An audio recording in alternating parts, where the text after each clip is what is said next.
Hey guys, it's Cortezerino here again. Over at the Slum Docks, I haven't done any work on this whatsoever since I said I was going to finish it off.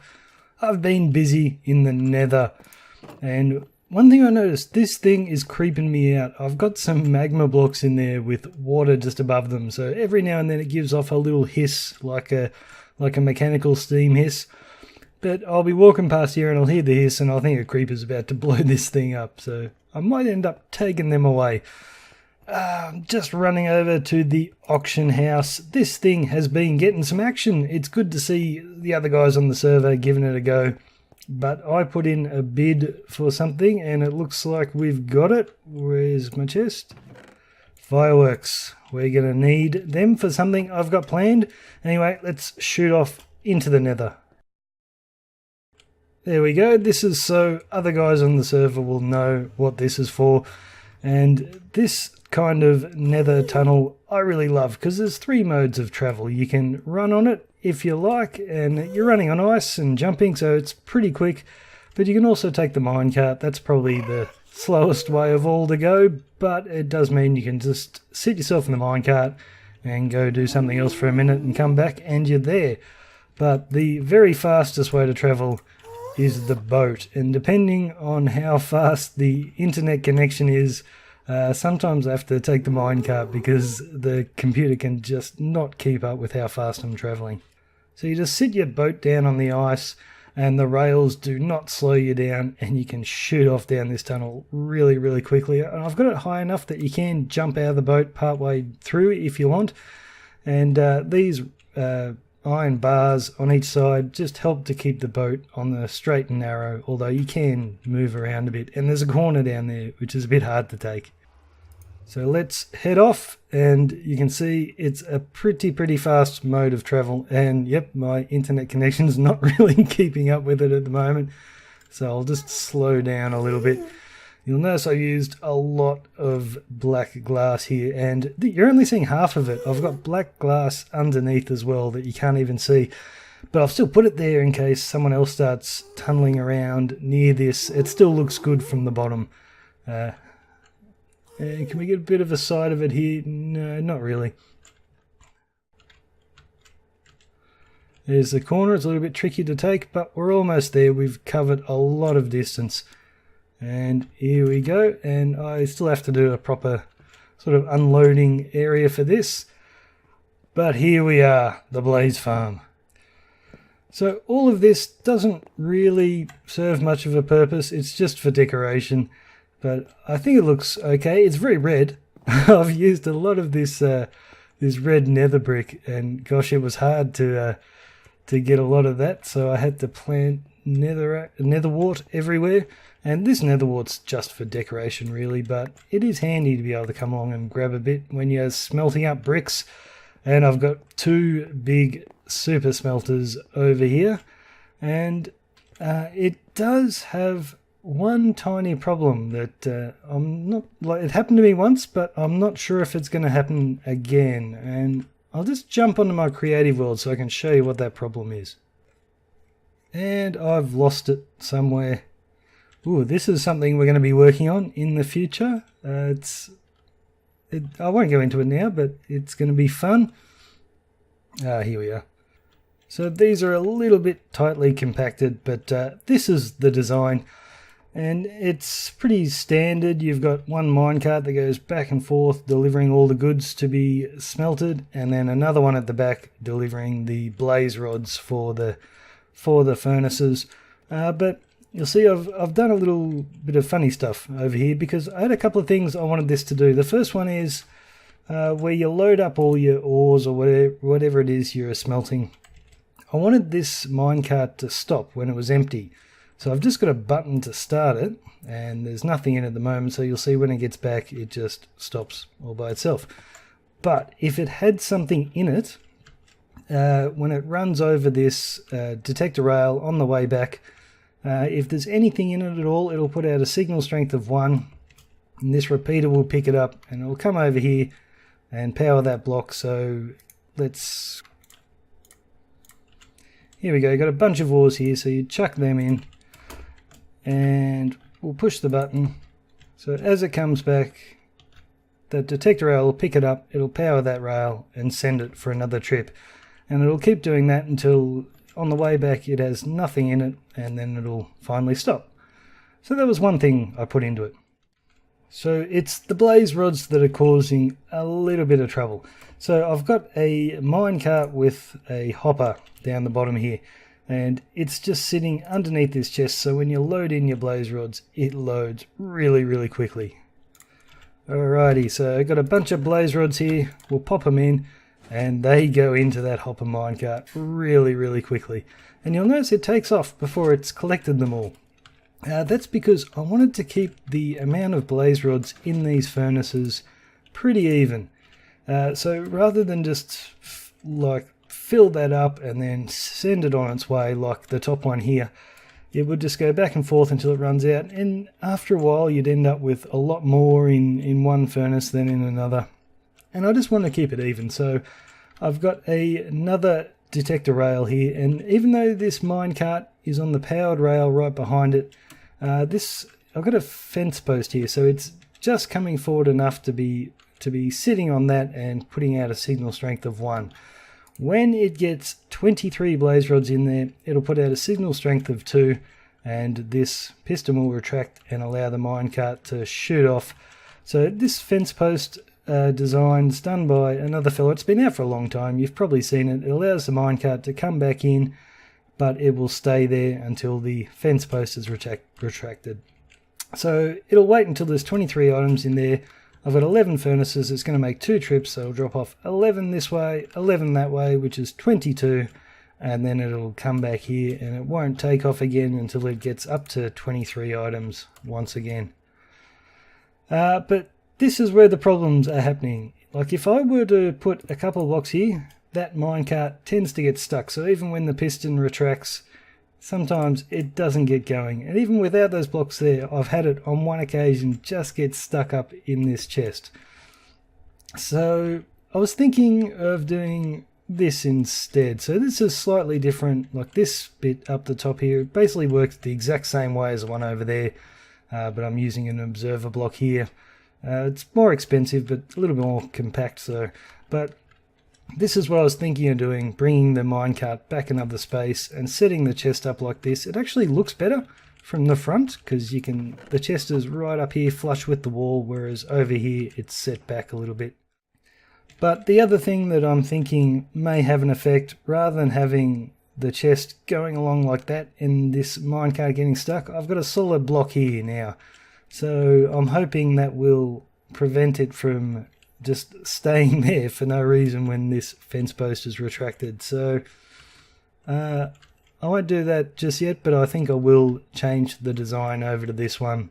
I won't bother changing this top bit. That other design works just fine. This is just a little neater. So back on the Diamond Society again. So I put made 2 big furnace arrays here just in case one person's smelting a bunch of stuff and another person comes along, they can use the other one. And I built it all on this second floor just because if I were to knock a couple of blocks through there, it's open void. Whereas up at this height I was digging into the ceiling of the Nether, so there's netherrack behind all of this just to hide the redstone and all the ugly bits. And up the top here I've got like a glowstone chandelier. And I've been wanting to do one of these for so long, and I just thought this room was the perfect chance to do it. The idea is it's halfway between being a natural feature and an actually designed chandelier, so it's kind of hard to tell which it is. Like it's kind of like someone's just come along and carved that out of an existing hanging, what do you call those hanging things of glowstone? Clumps of glowstone, I guess. But I think it looks really good. And down here we've got the business end of the blaze farm. And I haven't got any doors here, so I had to make it so when you're AFKing, nothing would spawn up here. Like if you had a blaze appear up here, first of all he'd set fire to all the carpet, and then he'd come after you. Or a wither skeleton would be even worse. So I've got a lot of half slabs around the place, a lot of carpet because I can't spawn on the carpet, and just funny things all over the place to try and stop the spawning. But you'll see there are spots where I've got the flat blocks. Blazes can spawn in a light level of 11 or less, so I've had to guarantee that wherever I've got a normal spawnable spot that the light level is 12 or higher. So underneath the carpet I've got light, and pretty much everywhere where you're going to see a spawnable spot I've either got an end rod or carpet with light underneath. Like there's light all through here. And I don't think I've missed anything, but I'll find out if I'm AFK at the Blaze Farm one day and I come back and I'm dead. So, I found a bit that I haven't done yet. A bit of netherrack in the ceiling there. We'll get to that. So this is the decoration in here. It's looking a bit fancier than it was before. Oh, and I've changed this. Before I just had one lever that would control the lava, and that would also set the mine carts and everything going. But I've changed it to 2, so this one just does the lava. Now once that disappears, all the blaze will start spawning, whereas this one does the mine cart delivery system and the crushers down the bottom. And the reason I've done that is because you would turn the lava on to stop the spawning, but there'll still be a big group of them down the bottom waiting to get collected. And if you're going to be hanging out here for a bit longer, you don't need a bunch of guys down there giving you a little bit of lag or whatever. So this way, when you come back from AFKing, you can stop more guys from spawning, and as you're killing them and doing whatever little odd jobs you're doing, loading up the furnaces with blaze rods, you can have all these blaze still being picked up and collected. So I thought that was a better little touch for this. Have I got any in there at the moment? No, I cleared it all out. Hey! G'day, mate! Bye-bye. So a few things to finish off here. That bit of netherrack's got to be done. This room's pretty much complete, but I've got to do a proper little entryway here. For the boats, I think we can just break them and throw them into a chest, but I will probably do a thing for the minecarts. If you've come in a minecart, maybe a braking system here. I don't know. Maybe I'll just let it run off here and stop. We'll figure it out. But one thing I noticed when I was building this, getting this red nether brick was taking me forever. And you'll see I also used it in the passage here, so that goes a long, long way. And like I only had the nether, well, to start with, I only had the nether wart plants down the bottom floor here, and I was smelting up tons and tons of netherrack and getting the nether bricks in these guys, but I just did not have enough nether wart to keep up to make all these bricks. So over here, let's go for a run. I've built a pretty big nether wart plantation down there, but it's not automated. And I was thinking, you know, the fact that this is where you're going to come to do all your big smelting projects, I think, because the blaze rods are so easy to get. If you want to make these nether bricks, this would be the perfect spot to have a proper nether wart farm. And I'm kind of thinking big, because this is a pretty big area here. It's almost completely enclosed if I cut off that area, so I was thinking one huge nether wart farm in here, and I don't know, where's this go to? Oh yeah, I'd have to cover all that up. Oh, you can get a bit of a view of my tunnel over there.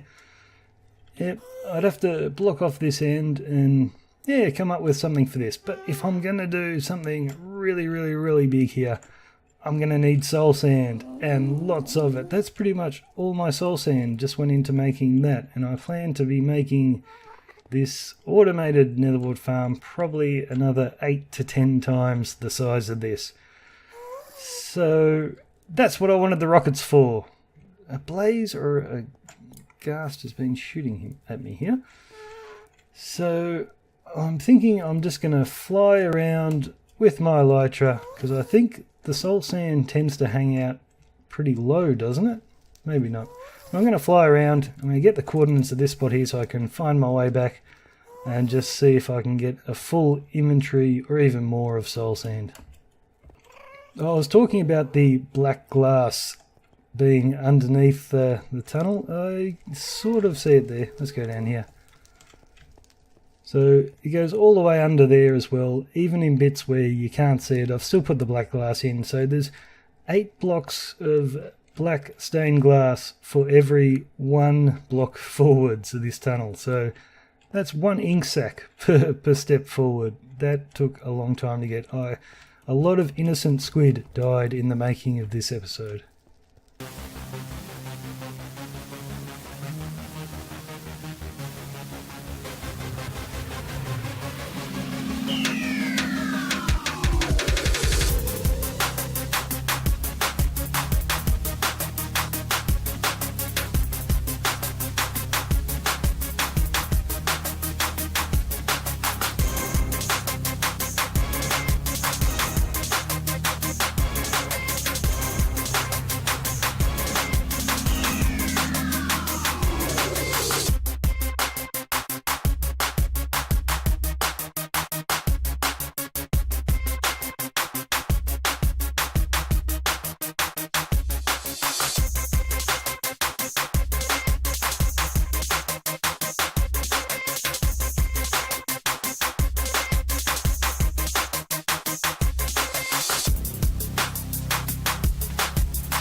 Alrighty, we've made it back to the Blaze farm, and I didn't use nearly as many rockets as I thought I was going to, and I did keep getting distracted by the quartz, and I got a little bit of glowstone too.